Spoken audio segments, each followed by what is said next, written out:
We'll welcome anyone to come forward. But before that, I want to ask whether Dr. Wright will have responses to their responses. Yeah, sure. Sure, yeah, could do. Thank you. Thank you both, Dr. Johnson, Dr. Lawrence.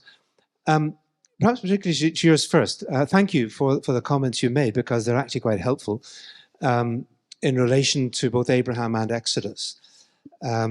I suppose the first thing to say is this is a short lecture where you can't go into all the exegetical detail, some of which would be in my book, which you know. But a couple of things, appreciatively, okay? But first of all, I think I was not trying to say that Matthew 28 somehow is simply a sort of intertextual echo of Abraham. I think more what I'm trying to say is that the Genesis text is the launch pad for a biblical theological trajectory, a train of thought, which is that God is about blessing all the nations. The fact that it includes an imperative go, and that Matthew obviously is parathentes, it's participial, is not really a very important part of what I'm trying to say. So I wouldn't want to press that point or insist on it at all, because in a sense, Abraham had to go and leave his country, but the Israelites stayed in their land.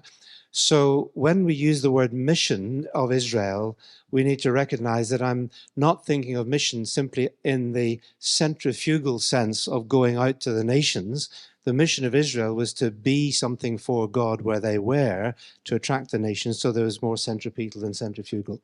So that would be one thing, I think. On the Exodus 19 text, I think I would want to just question that a little bit more, because you're right. 1 Peter chapter 2 does add that to proclaim that you may declare the praises of him. But what is he doing there? It seems to me that in those verses, Peter has got a whole collection of Old Testament thoughts. He's got Exodus 19, he's got Hosea. That other one, proclaiming the praise, may well be a reflection of Isaiah, where, as I read, God says about the Israelite, "You are Israel, my servant, whom I have chosen, whom I have formed, that you may proclaim my glory." So the proclaiming of the glory to the nations is an Old Testament theme, even if it's not in Exodus 19. So, and I would also say that the idea of Israel proclaiming among the nations is there in the Psalms. Quite often, Psalm 96, declare among the nations the salvation, the glory of the Lord. Now, obviously, the Israelites were not sent to the nations. They didn't have to go out to the nations. But in some commentators have said, Jerusalem being a cosmopolitan city with the nations coming there ever since the Queen of Sheba, you got the nations there in Jerusalem, that the worship of God in the temple was in one level in itself a proclaiming among the nations the name of the Lord. So I agree with you that Exodus 19, 4-6 is not saying everything there is to say, and I'm not wanting to make that a simple equivalent to being God's priesthood. But again, I think it is part of a trajectory of biblical tradition which eventually leads us there. So you're right. If I wanted to expand that, I would need to say this is not simply a textual echo, but there is some kind of a theological tradition running through here. Is that fair enough? So you're not so nervous now. No, good. No, Not so bad. I won't tell Walter Mobley on you. Yeah. Because interestingly, Walter and I would differ over Walter Mobley is a very well-known Old Testament scholar in Durham in England, much more of a scholar than I am, and he has taken issue with me on the Genesis text, as you may know. Well, that when it says all nations will be blessed through you, the Hebrew text is actually nifal, which means it can mean they will bless themselves. In other words, the nations will use the name of Abraham as a blessing, bless themselves in the name of Abraham, rather than the passive, they will be blessed through Abraham. And so he doesn't see a missional significance there. So, I'm not too scared of being reported to Walter. So you're certainly right, because my supervisor always told me one term called recontextualization. And that term will be the usage of earlier tradition in the Old Testament mixed together into different recontextualization when the tradition developed through times. And that's the theological ideas that you employ in here will be quite explain the phenomenon in the whole text of New Testament and the whole Testament. And that is, I think I am with you in this point. And then you use the term trajectory, and I use the term recontextualization, and that's all the same term, basically. So fantastic. Okay, good. Yeah. Okay. Sorry, I basically agreed with everything you said. Thank you. So all is well here. So any question from the floor?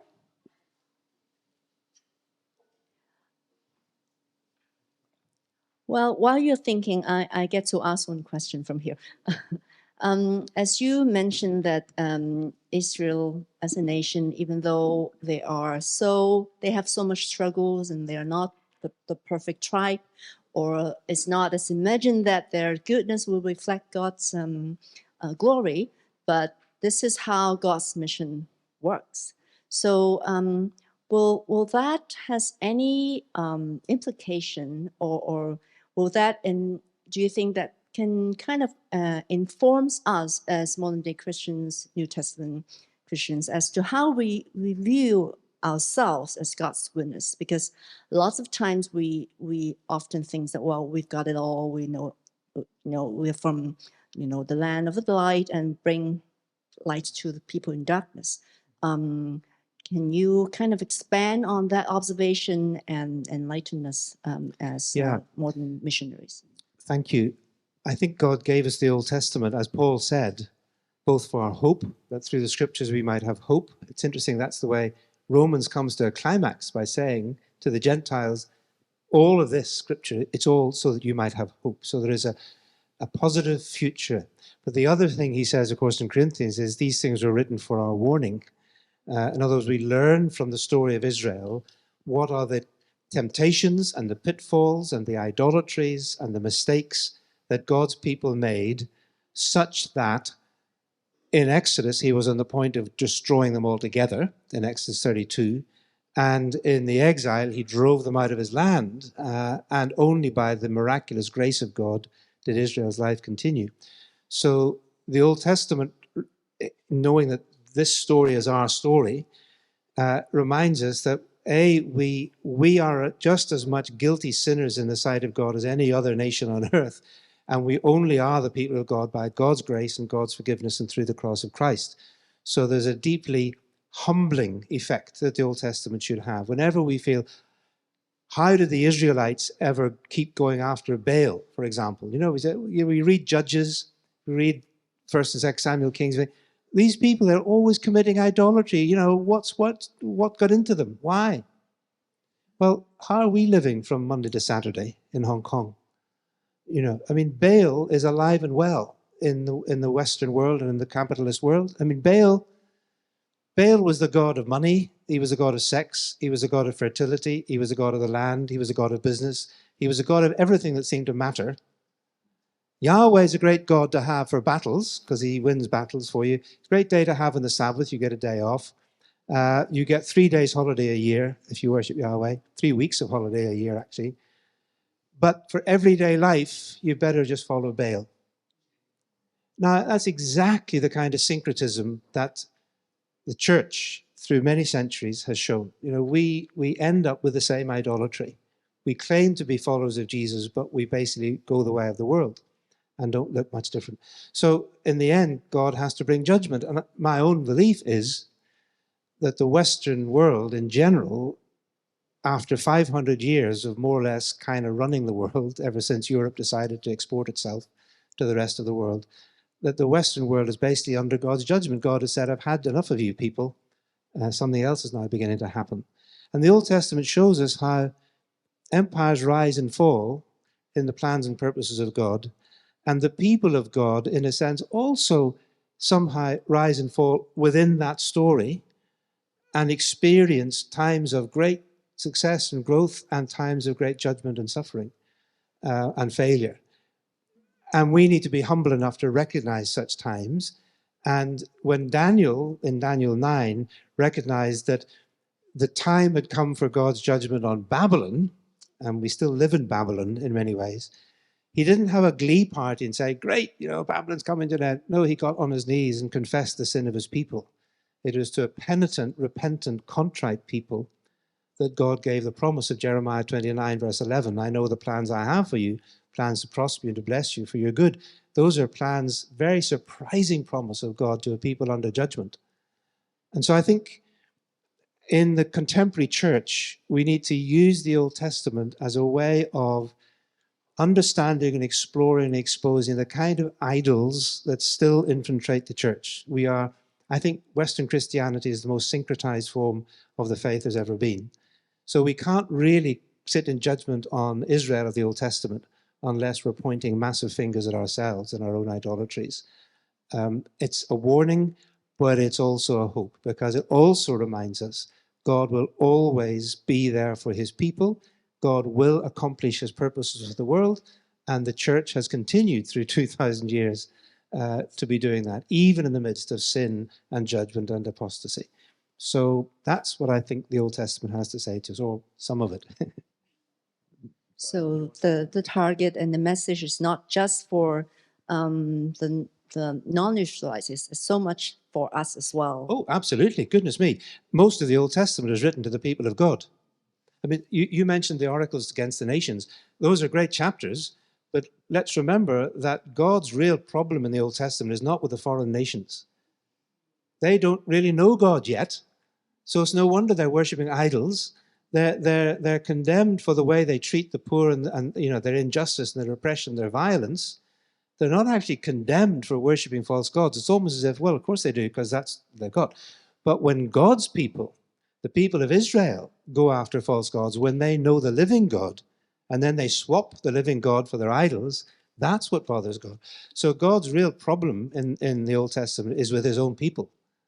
And so for us as Christians, you know, yes, of course, we worry about the world. We struggle with the oppressors and the violence and all of that. But I think God says, but how about you? What about the church? What way are you living? I think the lesson of the Old Testament is very much that.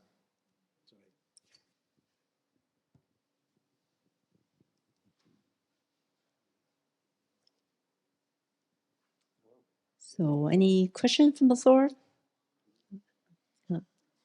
Reverend Jude.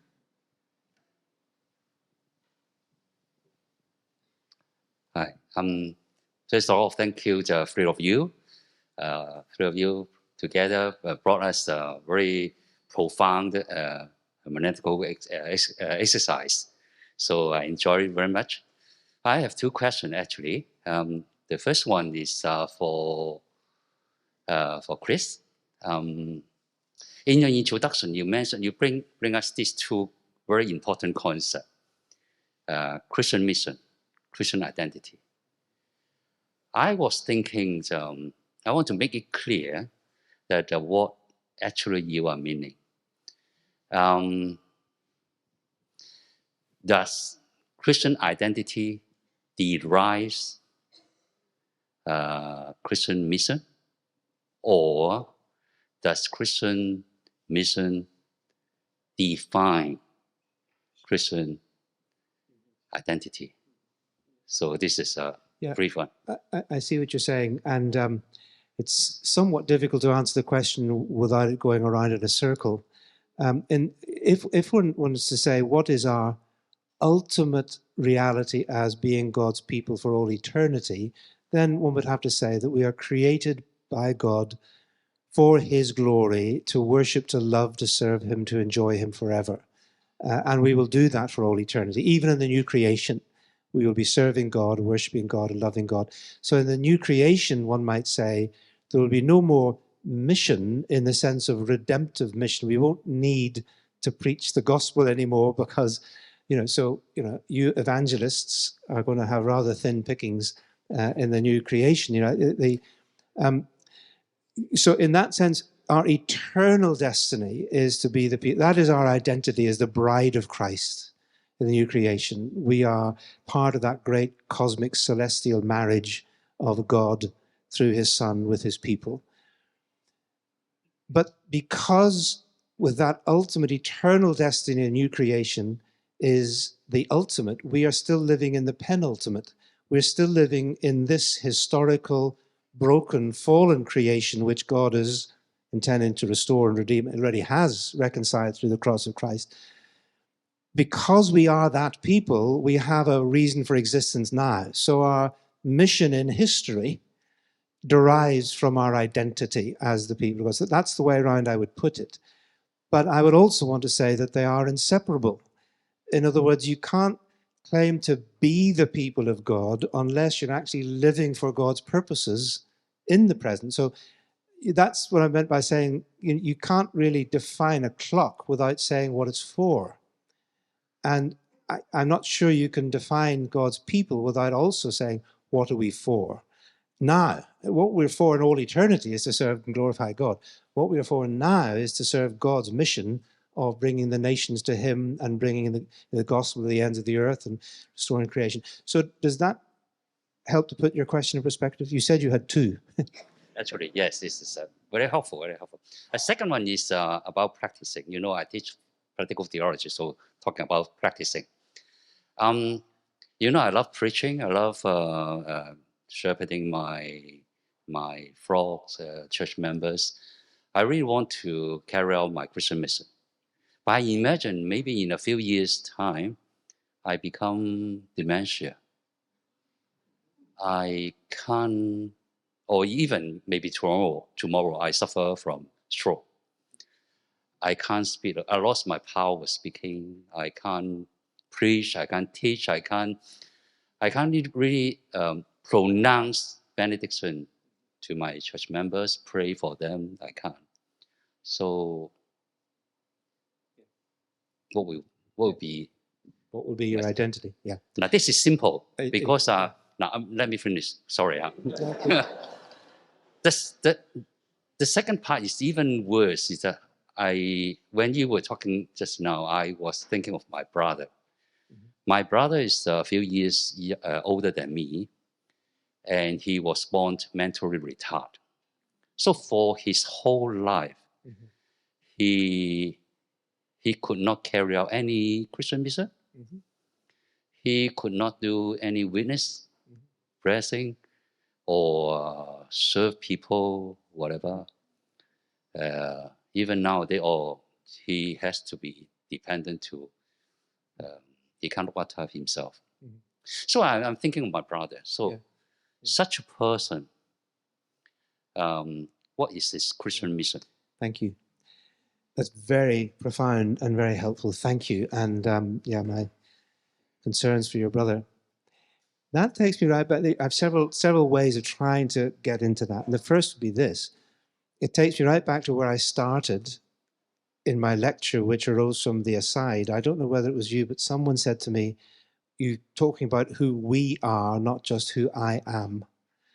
And I think, therefore, in the case of yourself, any of us who might suffer an accident at any moment and be unable to do anything, or your brother who's been like that all his life, there's the question of the individual identity. Who is this person as a person made in the image of God, whom God loves, and in whose life on this planet God has a purpose, even though we might not be able to see it?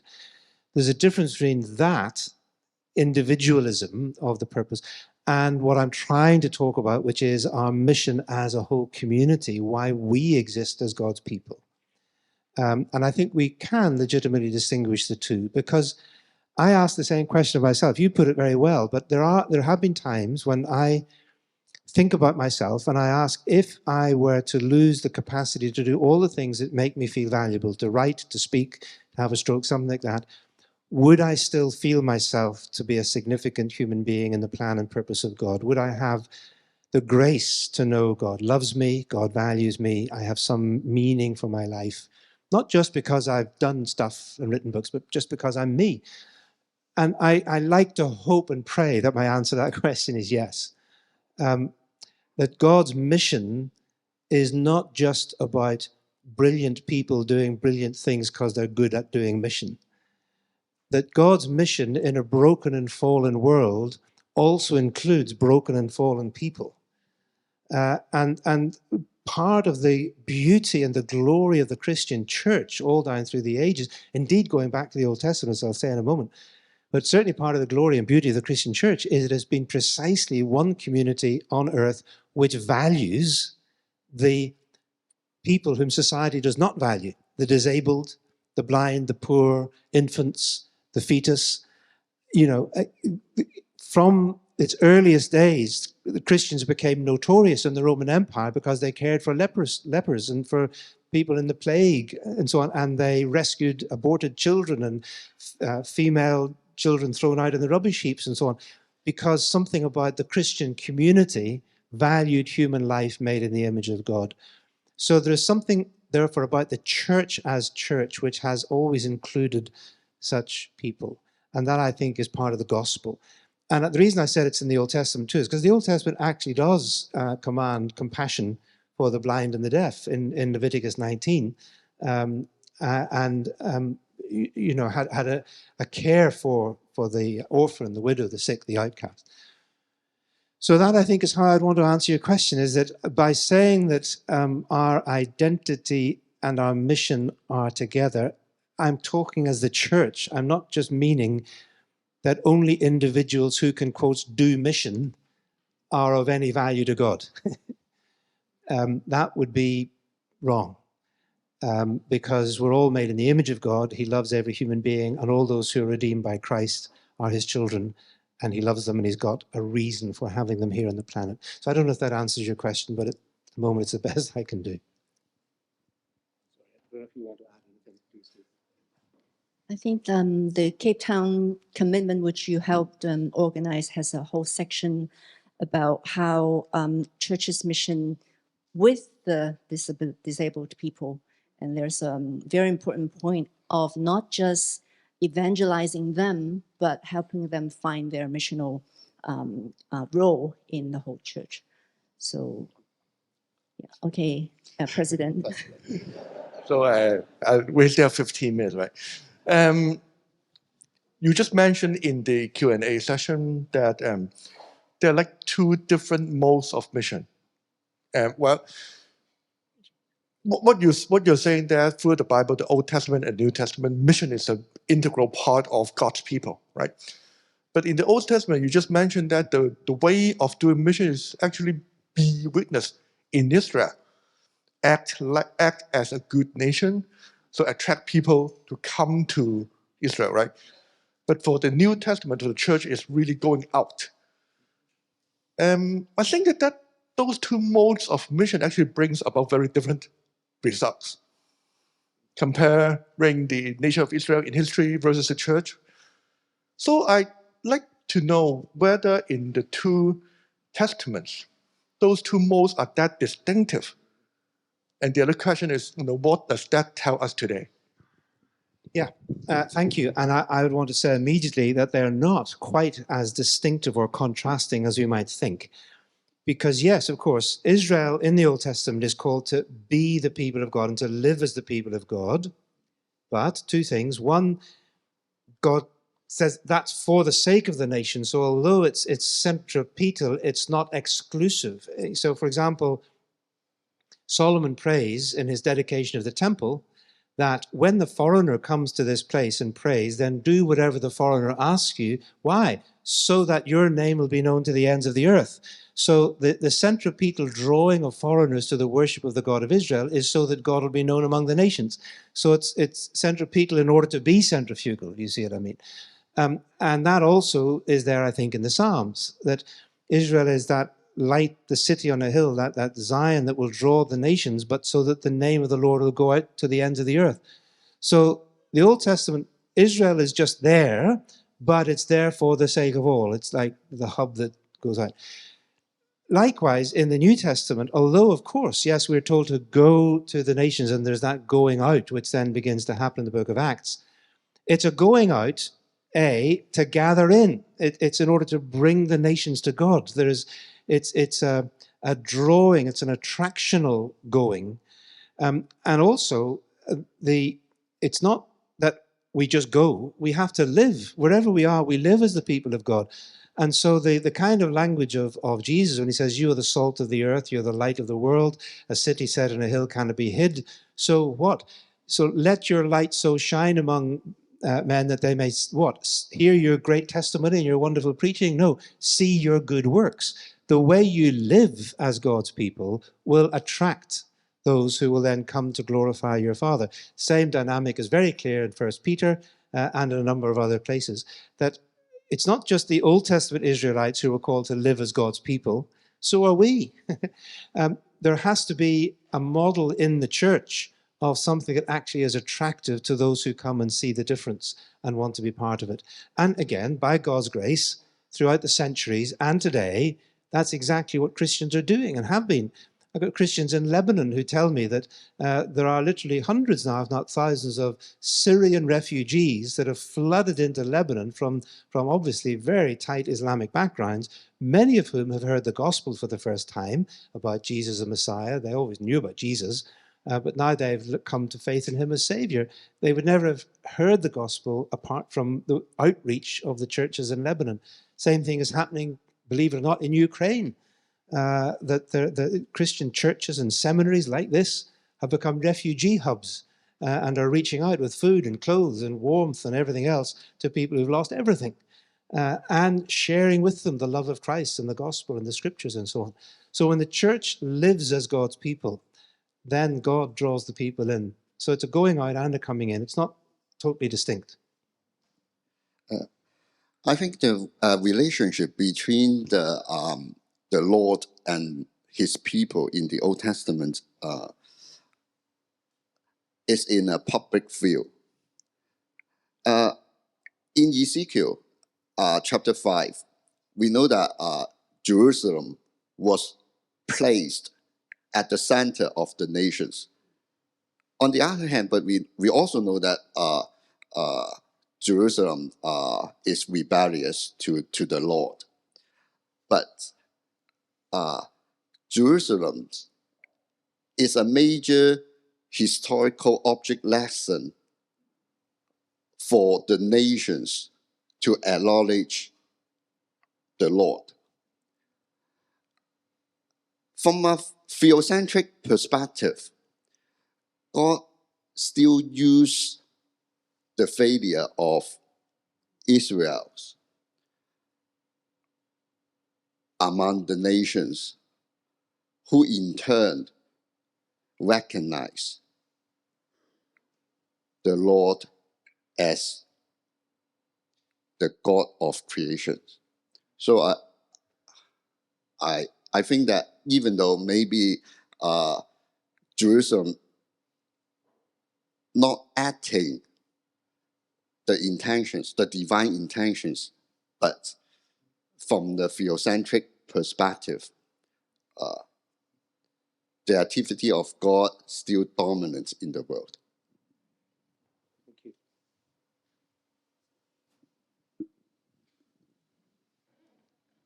Well, I add some comment.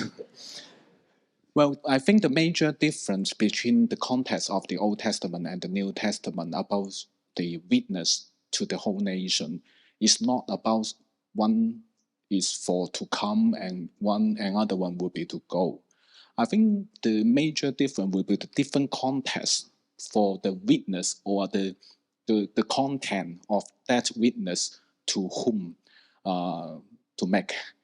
For example, in Isaiah, which quote in Isaiah 43 or something like servant song in this Isaiah, which is situated in the context of exile and restoration. And that context will be something like the nations, the witness to the nation would be something like the monotheistic king of the Isaiah, to make this claim to the whole nation that only Yahweh can make the claim for the precise prediction of the reign of Cyrus, something like that. And that's the whole context of the Deuteronomy Isaiah. And that context is totally different to the world of the New Testament. And so the witness audience will not be the same, but some continuity over there. For example, because the monotheistic claim, or I call one of the scholar called Nathan MacDonald, and he say that the monotheism in Isaiah is soteriologically orientated, not ontologically orientated. And this means that the one God is not the one which only that God exists ontologically, but the God who saves you. And no other gods can save you, just Yahweh. I think that context will be in the text of Deuteronomy Isaiah.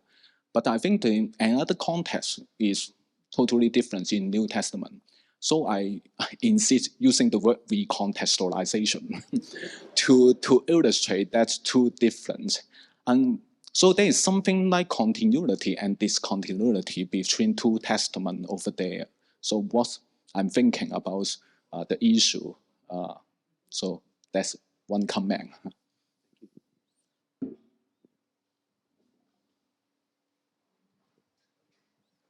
We have one respondent over there.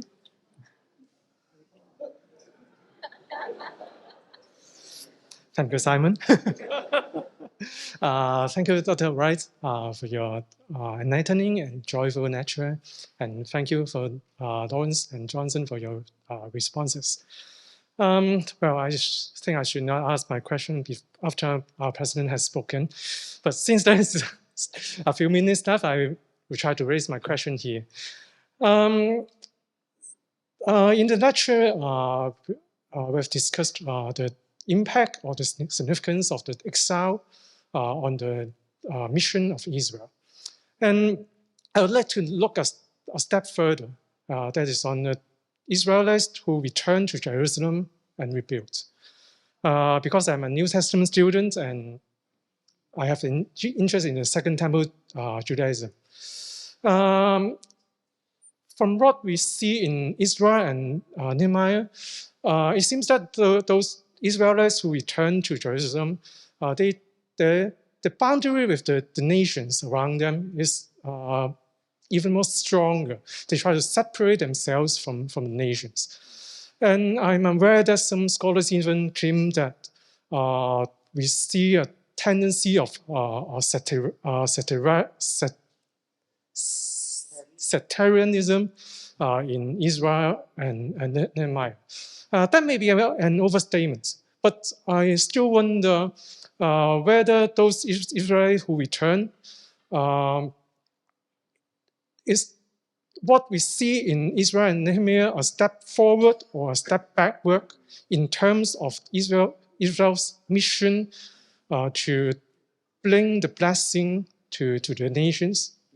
I'd like to see. Yeah, I see what you're saying, thinking of the post-exilic Israel, Ezra, Nehemiah, and so on. I think there's no doubt that one could see in post-exilic Israel a very strong concern to preserve their distinctiveness from the surrounding people. In a sense, probably precisely because they realized that the reason why they'd been chucked into exile in the first place was because they weren't going after the gods of the nations around them. And so you have this determination, we won't make that mistake again. We will keep our separation. I think one needs to just be a little bit careful in interpreting Nehemiah, Ezra, not to interpret for example, the divorcing of the foreign wives as purely racially motivated. It was simply because they were foreign. The appeal to Deuteronomy that is based on would suggest that it's more the question of the contamination of the faith that this is done. Also, it's interesting that it simply reported that this is what they did. It wasn't an instruction by God to do it. They chose to do it. It wasn't actually given divine command or approval. So the interpretation of that particular action by Nehemiah and Ezra, namely the putting away of the foreign wives, needs to be carefully interpreted. I've written a bit about that in the Two Horizons commentary with David Shepherd and myself, did that commentary on Ezra and Nehemiah. The other thing I'd want to say is that, of course, Ezra and Nehemiah is not the only text which relates to the post-exilic period, because I think one would have to bring in materials from the whole scroll of Isaiah, and if the later parts of Isaiah relate to the post-exilic period, then you get some of the most universal expectations there of the light of God coming to all nations in chapter 60 and then chapter 65, the new creation and so on. So they didn't lose the sense of being a nation for the nations, even in that period, even if the dominant theme, which eventually led to the kind of sectarianism that you mentioned, perhaps the early evidence of the kind of Pharisaical tradition that comes through in the intertestamental period. Yes, you do get that, but I don't think it's the only emphasis one finds in that post-exilic period. And also, if you look at some aspects of what we find in Daniel and, the God of heaven, the universality of the God there. So you're right at one level, but I wouldn't want it to be seen as that Israel was totally regressive in that period, simply went back to being a very nationalistic, exclusive community. Even in Nehemiah and Ezra, I think there's the preservation of the awareness of being there as the people of the God of heaven, the people of the God of all creation for all nations. Yeah. Thank you. One last question from Simon.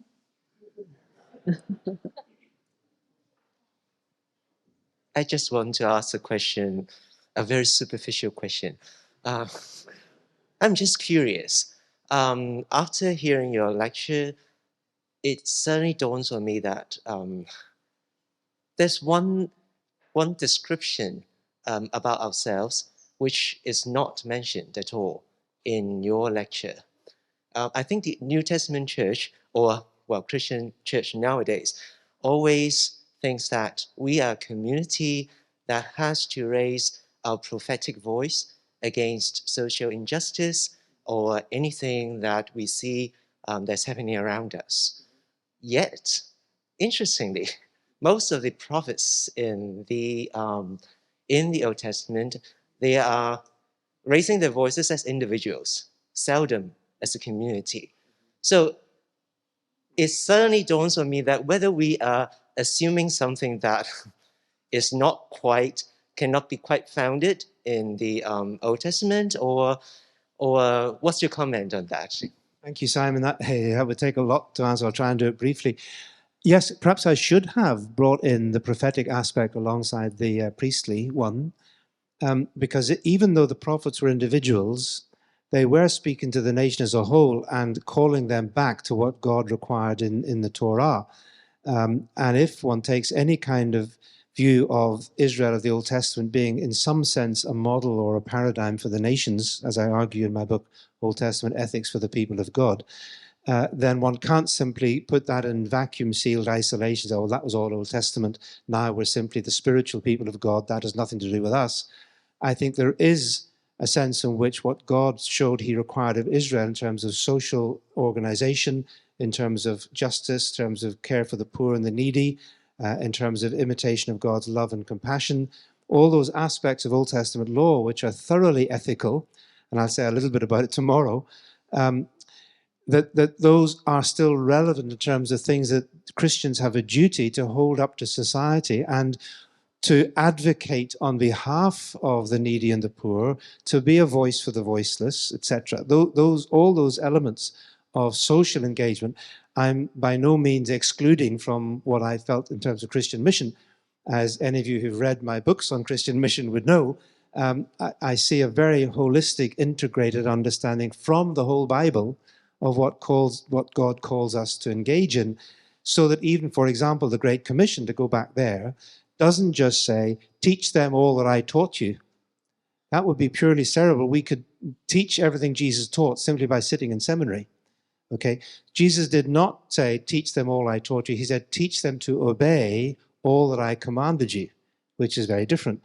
The Great Commission specifically includes obedience to the commands of Jesus, which had a lot more to say than simply evangelize and disciple believers. It actually includes commands of Jesus in the Gospels about compassion for the poor, about the needy and the sick, and his example and everything else.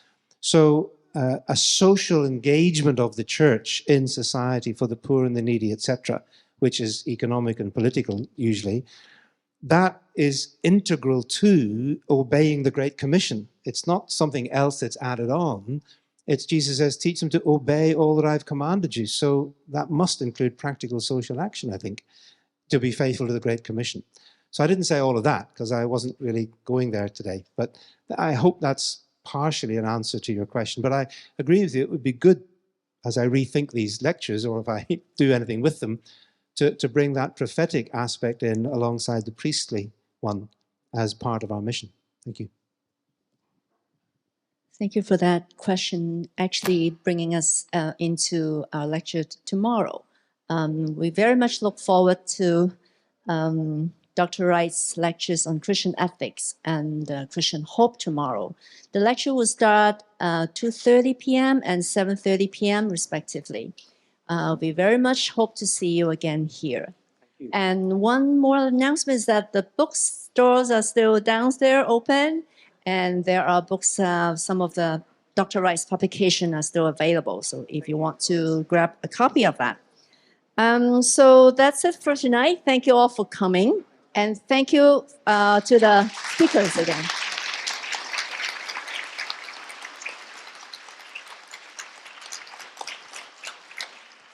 Have a good evening, everyone.